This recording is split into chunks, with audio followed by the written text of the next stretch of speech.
Hello everyone, मैं नीरज शर्मा आप सभी का जॉब जंक्शन में स्वागत करता हूं। इस वीडियो में हम लोग देखने वाले हैं सेंट्रल संस्कृत यूनिवर्सिटी में आई हुई वैकेंसी के बारे में कि आखिर वहां पर कौन सी वैकेंसी आई हुई है, क्या क्वालिफिकेशन रखा गया है, किस तरीके से आप वहां पर सेलेक्ट हो सकते हैं, सिलेक्शन के बाद आपको क्या चीजें प्रोवाइड होगी, क्या आपको सैलरी मिलेगी, ये सारी डिटेल हम लोग इस वीडियो में देखने वाले हैं। तो वीडियो के अंत तक बने रहिए और अगर अभी तक आपने चैनल को सब्सक्राइब नहीं किया है तो चैनल को सब्सक्राइब कीजिए, बेल आइकन को भी जरूर प्रेस कीजिए ताकि जब भी हम ऐसे वीडियोस लेकर आए तो आपको उसका नोटिफिकेशन मिलता रहे।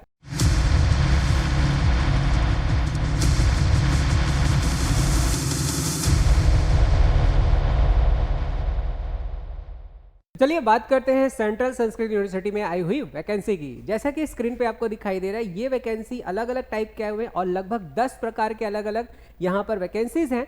और इसके साथ साथ आप देखते हुए चलेंगे तो इन वैकेंसी के साथ साथ यहाँ पर पे मैट्रिक्स भी बता दिया गया है। जैसे कि असिस्टेंट का जो पे मैट्रिक्स है लेवल 6 है और लोअर डिवीजन क्लर्क का पे मैट्रिक्स लेवल 2 है। इस तरीके से लेवल 1 से लेकर लेवल 7 तक के अलग अलग यहाँ पर जो पे मैट्रिक्स दिया गया है।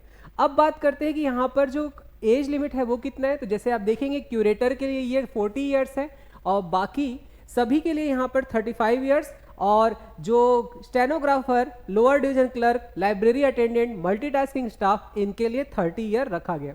लेकिन इसमें एज रिलैक्सेशन भी दिया गया है, जो कि कैटेगरी वाइज कैंडिडेट है उनको ये प्रोवाइड होगा। तो इस बात का आप जरूर ख्याल रखिएगा। अब इसे हम आगे बढ़ते हुए चले तो यहाँ पर ये दिखाई दे रहा है कि आपको इसे अप्लाई कैसे करना है। तो अप्लाई करने का तरीका यहाँ पर ऑनलाइन मोड है, जिसका लिंक आपको इसका ऑफिशियल वेबसाइट पर मिलेगा, साथ ही साथ हमारे डिस्क्रिप्शन बॉक्स और कमेंट एरिया पर भी इसका लिंक मिल जाएगा। और जो तरीका है और जो डेट है वो है आपका 8 अक्टूबर 2022 से ये स्टार्ट हो चुका है और लास्ट डेट है 7 नवंबर 2022 तक आप इसमें अप्लाई कर सकते हैं। अब हम लोग देखते हुए चले तो इसके लिए क्या क्वालिफिकेशन है, इसका मतलब आपने कितनी पढ़ाई की हुई है और आप एक साथ कितने पोस्ट के लिए आप अप्लाई कर सकते हैं। एक से ज्यादा, क्योंकि इसमें 10 से ज्यादा अलग अलग प्रकार के पोस्ट हैं, तो हो सकता है कि आप एक साथ एक से ज्यादा जो पोस्ट है उसमें अप्लाई कर सकते हैं। तो चलिए देखते हैं क्या इसमें क्वालिफिकेशन रखा गया है। तो अगर हम क्वालिफिकेशन देखें तो एक एक करके देखते हैं। जैसे सबसे पहला क्यूरेटर का क्वालिफिकेशन है आपका कि आपको सेकंड क्लास आचार्य होना चाहिए एटलीस्ट, या फिर आपने संस्कृत में एमए किया हुआ है तो भी आप इसके लिए अप्लाई कर सकते हैं। एटलीस्ट डिप्लोमा होना चाहिए आपका लाइब्रेरीज और इंफॉर्मेशन साइंस में, और आपको साथ साथ नॉलेज होना चाहिए मनुस्क्रिप्ट का, और इसके साथ साथ यहाँ पे डिजायरेबल रखा गया हिंदी और इंग्लिश का नॉलेज होना चाहिए, और आपको रिलेवेंट डिसिप्लिन में एक्सपीरियंस होना चाहिए।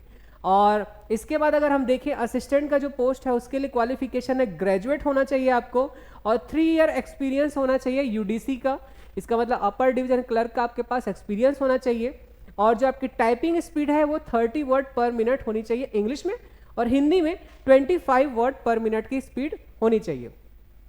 इसके साथ साथ आपको कंप्यूटर का अच्छा खासा स्पीड होना चाहिए, और स्पीड होना चाहिए मतलब आपको आना चाहिए, आपको बेसिक जो ऑफिस वर्क है वो आपको आना चाहिए। इसके बाद जो डिजायरेबल रखा गया है कि आपको नॉलेज ऑफ संस्कृत का आपके पास नॉलेज होना चाहिए। और फिर अगला पोस्ट है कॉपिस्ट के लिए पोस्ट ग्रेजुएट होना चाहिए आपको संस्कृत में, साथ ही साथ knowledge and profession in reading ancient manuscript आपको पढ़ने आना चाहिए, जो पुराने जो मनुस्क्रिप्ट होते हैं वो, and good and clear hand writing in Devanagari script. इसका मतलब आपकी राइटिंग बहुत अच्छी होनी चाहिए, और experience of working any manuscript library. इसका मतलब आपको जो मनुस्क्रिप्ट लाइब्रेरी है वहां पर आपने कभी वर्क किया हो तो इसके लिए रखा गया। इसके साथ साथ प्रोफेशनल असिस्टेंट, इसमें क्वालिफिकेशन रखा गया ग्रेजुएट, पोस्ट ग्रेजुएट होना चाहिए लाइब्रेरी साइंस में या फिर इक्विवेलेंट, और अगर आप इसमें नहीं है तो इसके बाद इसमें यह रखा गया post degree in Sanskrit and bachelor degree in library science. इसका मतलब कि अगर आप पोस्ट ग्रेजुएट लाइब्रेरी साइंस में पोस्ट ग्रेजुएट हैं तो आप इसमें अप्लाई कर सकते हैं, या फिर आप संस्कृत में पोस्ट ग्रेजुएट हैं और लाइब्रेरी साइंस में सिर्फ ग्रेजुएट है तो भी आप इस पर अप्लाई कर सकते हैं। इसके साथ साथ आपको कंप्यूटर एप्लीकेशन का नॉलेज होना चाहिए, और प्रोफिशिएंसी होनी चाहिए नोटिंग एंड ड्राफ्टिंग में, और जैसे दिया हुआ है कि नॉलेज ऑफ संस्कृत, हिंदी और इंग्लिश का भी नॉलेज होना चाहिए। इसके बाद अगला पोस्ट है टेक्निकल असिस्टेंट लैब के लिए, और इसमें क्वालिफिकेशन रखा गया है कि शिक्षा शास्त्री या बैचलर डिग्री इन एजुकेशन, इसका मतलब बीएड होना चाहिए आपको, और साथ साथ एटलीस्ट 2 साल का आपके पास वर्क होना चाहिए रिसर्च लेबोरेटरी में, और डिजायरेबल यहाँ पर रखा गया है तो एक्सपीरियंस होना चाहिए, कंप्यूटर का नॉलेज और संस्कृत का नॉलेज होना चाहिए, ये रखा गया।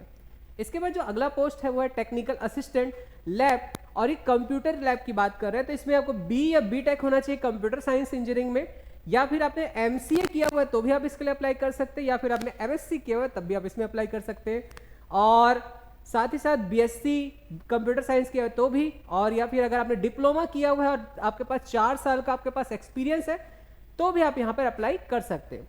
अब बात करते हैं स्टेनोग्राफर ग्रेड 2, तो इसके लिए क्वालिफिकेशन है कि आपको 12th पास होना चाहिए, और इसके साथ साथ डिक्टेशन का आपके पास आपको आना चाहिए। Dictation it means 10 minutes at the rate 80 word पर मिनट। इसका मतलब है कि डिक्टेट जब किया जाए तो आपकी स्पीड इतनी होनी चाहिए, और आपने अगर स्टेनोग्राफर का कोर्स किया हुआ है एनसीवीटी के द्वारा तो आप इसमें अप्लाई कर सकते हैं। नॉलेज ऑफ संस्कृत होना चाहिए, ये तो डिजायरेबल रहेगा ही। लोअर डिवीजन क्लर्क अगला है, लोअर डिवीजन क्लर्क के लिए आपको 12th होना चाहिए, और साथ ही साथ इंग्लिश टाइपिंग आपकी 35 वर्ड पर मिनट, हिंदी या संस्कृत टाइपिंग जो 30 वर्ड पर मिनट होनी ही चाहिए, और ये आपको यहाँ पर ये जो क्राइटेरिया ये रखा गया। इसके साथ साथ आप देखिए तो नॉलेज ऑफ संस्कृत बीए और equivalent with Sanskrit as one of the subject. अगर आपने बीए किया हुआ है और उसमें एक सब्जेक्ट आपका संस्कृत है तो आपके लिए प्लस पॉइंट रहेगा यहाँ पर सेलेक्ट होने के लिए। अब अगर देखें तो अगला पोस्ट है लाइब्रेरी अटेंडेंट, इसमें क्वालिफिकेशन आपको 12th होना चाहिए, और सर्टिफिकेट या डिप्लोमा, किसी कोई भी डिप्लोमा हो या सर्टिफिकेट हो, लाइब्रेरी एंड इंफॉर्मेशन साइंस में आपको होना ही चाहिए। इसके बाद अगर हम देखें तो डिजायरेबल के कंप्यूटर टाइपिंग आपकी अच्छी होनी चाहिए, एक्सपीरियंस होना चाहिए, आपको वर्क आना चाहिए उसका, knowledge of Sanskrit, and last जो यहाँ पर पोस्ट देखेंगे वो है मल्टीटास्किंग स्टाफ। इसके लिए आपको 10th पास होना जरूरी है, इसके साथ साथ 2 साल का रिलेवेंट एक्सपीरियंस होना चाहिए आपके पास, और नॉलेज ऑफ कंप्यूटर ये इसमें रखा गया है। तो इस तरीके से अगर हम देखें तो सभी में ये क्वालिफिकेशन रखा गया है। अब सवाल ये है कि इसमें सिलेक्शन प्रोसेस क्या है। सिलेक्शन प्रोसेस बहुत ही सिंपल है। जिस तरीके से आप इसमें अप्लाई करेंगे, अप्लाई करने के बाद इसमें आपका एक एग्जाम होगा, और एग्जाम और उसके बाद स्किल टेस्ट के बेस पर आपका सिलेक्शन यहाँ पर कर दिया जाएगा। जैसे ही आपका सिलेक्शन होगा आपकी पोस्टिंग न्यू दिल्ली में होगी, और जैसा कि मैंने कहा आपको जो सैलरी प्रोवाइड किया जाएगा वो उस लेवल का प्रोवाइड किया जाएगा। तो बिल्कुल देखिए इसे, अगर आप इन पोस्ट पर एलिजिबल हैं तो जरूर अप्लाई कीजिए, मिस मत कीजिए, क्योंकि एक गवर्नमेंट जॉब है, सेंट्रल लेवल का गवर्नमेंट जॉब है, तो आपको जो सुविधाएं मिलेंगी इस सैलरी के अलावा आपको और सुविधाएं भी मिलेंगी। तो बिल्कुल देखिए इसे, और ऐसे इन्फॉर्मेटिव वीडियोस को पाने के लिए साथ ही साथ हमारे चैनल को फॉलो भी करते रहिए। और अगर आप चाहते हैं कि आपसे कोई भी इन्फॉर्मेशन मिस ना हो, कोई भी वीडियो मिस ना हो, तो हमारे टेलीग्राम चैनल को भी फॉलो कीजिए, same name with same logo. Thank you.